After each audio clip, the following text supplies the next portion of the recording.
Duwa ka mga pamatanon ang patay sang gitpang tiro sang wala pa makilala nga suspect samtang nakatulog sa sulod sang isa ka tiyangge sa Iloilo City.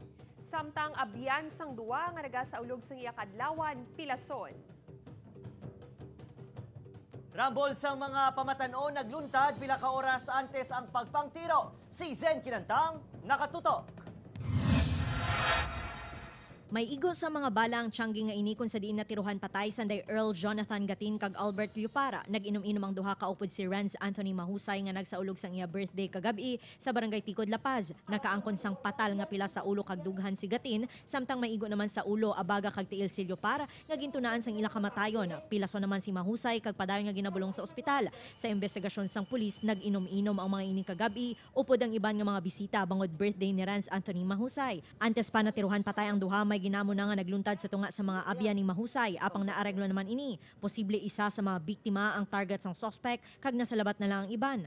Sa sagwa ko no, prior sina nga nagsulod sa Tiangge, dumay kaaway sa kuno dito. So ang paniginano namon kung sino ni ang kaaway niya, o dumay knowledge sa firearms. Ginapatihan nga nagsaka sa salakyan ang suspect kag ginlingling sa dingding sang Tiangge ang mga biktima kag ginpaarakan sang bala. Wala naman nakabati sang lupok ang mga kaiping nga balay bangod sa mamunog nga ulan. Abi namon gani may makawat igis gitan dis.